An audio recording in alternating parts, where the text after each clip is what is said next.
अस्सलाम वालेकुम। आज हमारा जो है वो लेक्चर है 4। हम लोगों ने जो चैप्टर 9 स्टार्ट किया है ट्रांसपोर्ट वाला, उसमें जो है वो आज हम लोगों ने टॉपिक करना है ट्रांसपोर्ट ऑफ फूड। पहले हम लोगों ने किया था ट्रांसपोर्ट ऑफ वाटर के वाटर जो है वो किस तरह से ट्रांसपोर्ट होता है। वाटर जो है वो जाइलम सेल्स के ज़रिए होता है, क्योंकि जो जाइलम सेल्स होते हैं वो क्या करते हैं कि वाटर और साल्ट को रूट से है वो पहुंचाते हैं। तो आज हमारा टॉपिक है ट्रांसपोर्ट ऑफ फूड। फूड किस तरह से ट्रांसपोर्ट होती है, इसमें हम लोगों ने बच्चों फ्लोएम को पढ़ना है। फ्लोएम क्या करते हैं, ये रिस्पॉन्सिबल होते हैं, ज़िम्मेदार होते हैं कि जो फूड सब्सटेंस होते हैं, प्लांट जो फूड बनाता है उसको ट्रांसपोर्ट करना होता है through out the plant body. Plant की पूरी बॉडी में जो है फूड को ट्रांसपोर्ट करने का जो रिस्पॉन्सिबल होता है, जो ज़िम्मेदार होता है, वो फ्लोएम होता है। जाइलम सिर्फ वाटर और साल्ट को रूट से एरियल पार्ट तक पहुंचाता है, लेकिन फ्लोएम क्या करता है, ये फूड को पूरे प्लांट की बॉडी में ट्रांसपोर्ट करता है, पहुंचाता है। फूड ऑफ प्लांट के प्लांट में अब फूड जो है वो किस तरह की होती है, फूड कहाँ बनती है। फूड जो है जो प्लांट है उसके जो मेसोफिल सेल्स होते हैं, मेसोफिल सेल्स कहाँ पे मौजूद होते हैं, लीव्स के अंदर। लीव्स के अंदर जो मेसोफिल सेल्स मौजूद होते हैं उनमें क्या होती है, फोटोसिंथेसिस। जब फोटोसिंथेसिस होती है तब क्या बनता है, ग्लूकोज। ठीक है, जब ग्लूकोज बन जाता है तो जो प्लांट होता है वो ग्लूकोज को यूज़ कर लेता है सेलुलर रिस्पिरेशन में। सेलुलर रिस्पिरेशन में जो है वो ग्लूकोज को यूज़ कर लेता है, लेकिन जो एक्सेस ग्लूकोज बच जाता है, जो बाकी ग्लूकोज बच जाता है, उसको किस में कन्वर्ट कर दिया जाता है, सक्रोज में। और जो प्लांट होता है वो फूड जो है वो सक्रोज की शक्ल में ही ट्रांसपोर्ट करता है, ग्लूकोज की शक्ल में फूड को ट्रांसपोर्ट नहीं करता। और हम लोगों ने जो है वो कॉन्सेप्ट पढ़ा था वाटर मूवमेंट इन प्लांट्स के। प्लांट्स के अंदर जो है वो वाटर किस तरह से मूव करता है। इसी तरह से एक और कंसेप्ट है movement of food in plants के। प्लांट्स के अंदर जो है वो फूड किस तरह से मूव करती है। ये जो है जिस तरह से वाटर जो है वो मूवमेंट करता है प्लांट में, वो भी कंसेप्ट दिया गया था, तस्वर दिया गया था। इस तरह से जो फूड मूव कर रही है प्लांट के अंदर, वो भी स्टडी किया गया काफ़ी साल तक। और करंटली एक्सेप्टेड हाइपोथेसिस, और हालिया ही जो है वो एक हाइपोथेसिस बनाई गई और इस हाइपोथेसिस को जो है वो एक्सेप्ट भी कर लिया गया। अब हाइपोथेसिस क्या होती है, कोई भी चीज़ हम लोग जो है वो हाइपोथेसिस बनाते हैं ऑब्जर्वेशन की बुनियाद पे कि ये जो हम लोग चीज़ का कह रहे हैं, यानी जो भी हम लोग इसके बारे में नॉलेज दे रहे हैं वो दुरुस्त भी हो सकता है और रॉन्ग भी हो सकता है। तो ये जो है वो फिर हाइपोथेसिस बनाई थी कि transport of food is through pressure flow mechanism के। फूड जो है वो ट्रांसपोर्ट होती है एक मैकेनिज्म के थ्रू। इस मैकेनिज्म को जो है वो प्रेशर फ्लो मैकेनिज्म कहते हैं। इस मैकेनिज्म में क्या होता है कि फूड जो है वो सोर्स से सिंक की तरफ मूव करती है। अब सोर्स क्या होते हैं बच्चों, जो सोर्स होते हैं जहाँ पे जो है वो कोई भी सब्सटेंस बनता है, और सिंक जो है उसमें क्या होता है, कोई भी सब्सटेंस क्या हो जाता है, स्टोर हो जाता है। तो हम लोग जो है वो नेक्स्ट इसको करते हैं, इसकी डेफिनेशंस को, कि ये जो है वो सोर्स और सिंक जो है वो क्या होते हैं। अब सोर्स क्या होते हैं, सोर्स एक्सपोर्टिंग ऑर्गन्स होते हैं। एक्सपोर्टिंग ऑर्गन्स बरामद करने वाले यानी लेने वाले। ठीक है, ये part of plant where substance are produce. ये प्लांट का वो हिस्सा होता है जहाँ पे कोई सब्सटेंस क्या होता है, बंधा है, यानी ये एक्सपोर्ट करता है, ये बरामद करता है कोई भी चीज़ जो है इसने बनाई हुई होती है। इसमें मैच्योर लीफ आ जाता है, यानी कोई भी हेल्दी जो है वो लीफ आ जाता है, या फिर जो है वो स्टोरेज ऑर्गन्स आ जाता है इसमें सोर्स में। ठीक है, सिंक क्या होता है, ये एरिया ऑफ एक्टिव मेटाबॉलिज्म और स्टोरेज। इसमें क्या होता है कि ऐसा एरिया, ऐसी सतह होती है जहाँ पे एक्टिव मेटाबॉलिज्म होता है और स्टोरेज होती है। मेटाबॉलिज्म क्या होता है, चेंज यानी तब्दीली। इसमें क्या होता है कि या तो सिंपल से जो है वो कम्प्लेक्स बन जाते हैं, या कम्प्लेक्स टूट के सिंपल बन जाते हैं, और ये स्टोरेज का काम करता है, यानी ये चीज़ों को ज़ख़ीरा करता है। Part of plant where substance can be stored. ये प्लांट का वो हिस्सा होता है जहाँ पे कोई भी सब्सटेंस क्या होता है, स्टोर होता है। सोर्स में बनता है और सिंक में क्या होता है, स्टोर होता है। सिंक की एग्जांपल्स हैं, रूट्स हैं, ठीक है, जड़ें हैं, ट्यूबर्स हैं, डेवलपिंग फ्रूट्स हैं, कोई भी फ्रूट डेवलप हो रहा है, लीव्स हैं, और कोई भी ग्रोइंग जो है वो रीजन है, इसमें जो है वो स्टोरेज होती है।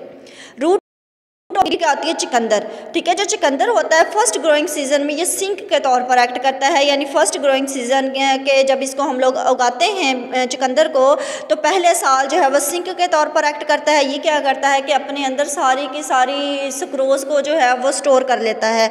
लेकिन जो नेक्स्ट ग्रोइंग सीजन होता है इसमें ये किसके तौर पर एक्ट करता है, सोर्सेज के तौर पर जो है वो एक्ट करता है। तो ये क्या कर देता है, फिर जो बनाई हुई फूड को स्टोर किया हुआ होता है इसको एक्सपोर्ट कर देता है, किस शक्ल में, शुगर की शक्ल में, और फिर ये कहाँ पे एक्सपोर्ट करता है, न्यू शूट्स में जो है वो एक्सपोर्ट कर देता है, और न्यू शूट्स जो है इसको यूटिलाइज़ कर लेते हैं, इसको इस्तेमाल कर लेती हैं।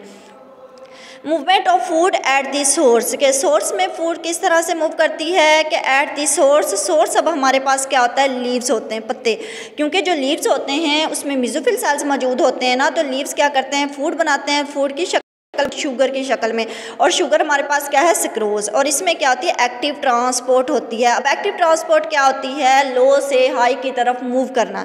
इसमें क्या होता है कि फूड जो है वो कहाँ पे आ जाती है, सीव ट्यूब सेल्स में आ जाती है। सीव ट्यूब सेल्स कौन से होते हैं, जो फ्लोएम के अंदर मौजूद होते हैं, क्योंकि फ्लोएम के अंदर सीव ट्यूब सेल्स होते हैं।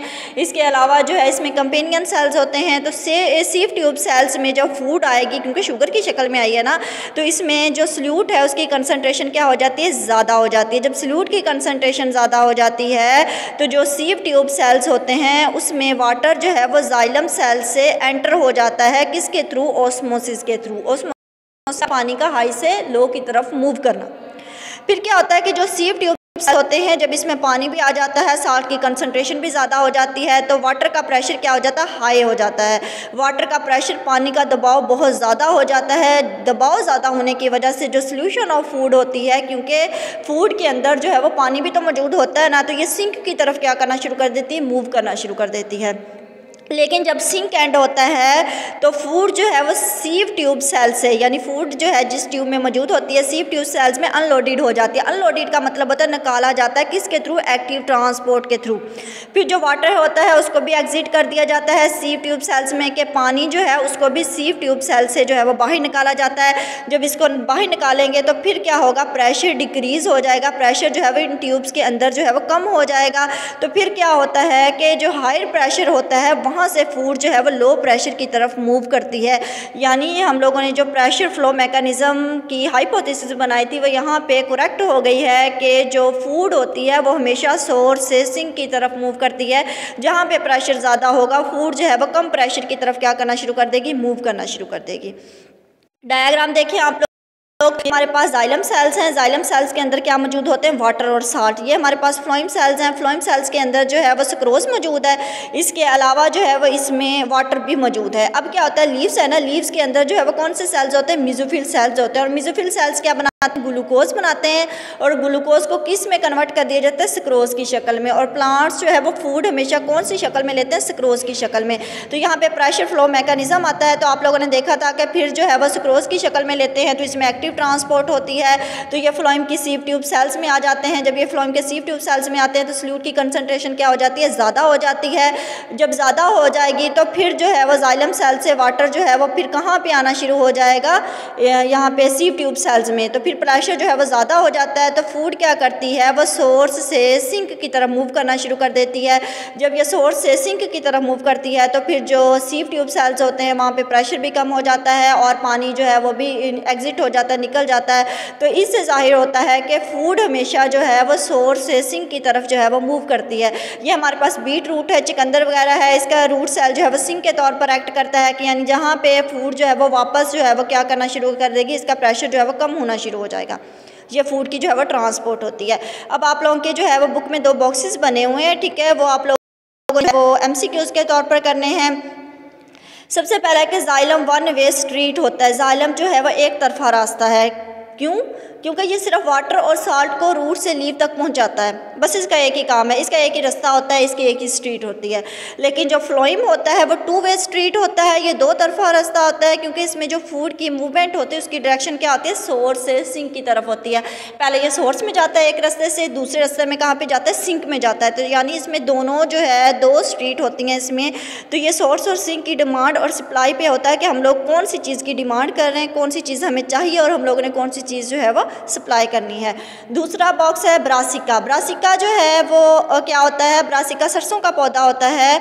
तो ब्रासिका क्या करता है कि take amount of water equal to their shoot weight, के ब्रासिका जो है, जो सरसों का छोटा सा पौधा होता है, उसमें जो है वो इतनी एबिलिटी होती है कि वो 5 घंटों में अपनी शूट के बराबर जो है वो पानी को भर लेता है। ठीक है, इसकी शूट में जो है पानी जो है वो 5 घंटों में भर जाता है, यानी ये अपनी शूट के बराबर जो है वो पानी ले लेता लेता है 5 घंटों में।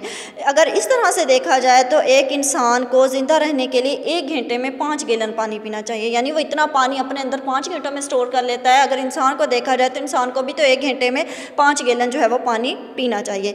अब आप लोगों की है असाइनमेंट आप लोगों ने सिर्फ शॉर्ट क्वेश्चन करना है, difference between source and sink, source और सिंक में क्या फ़र्क है, ये आप लोगों ने जो है इसका सिर्फ डिफरेंस करके आना है, इनकी डेफिनेशन लिखनी है, इनकी एग्जांपल देनी है और कुछ भी नहीं करना।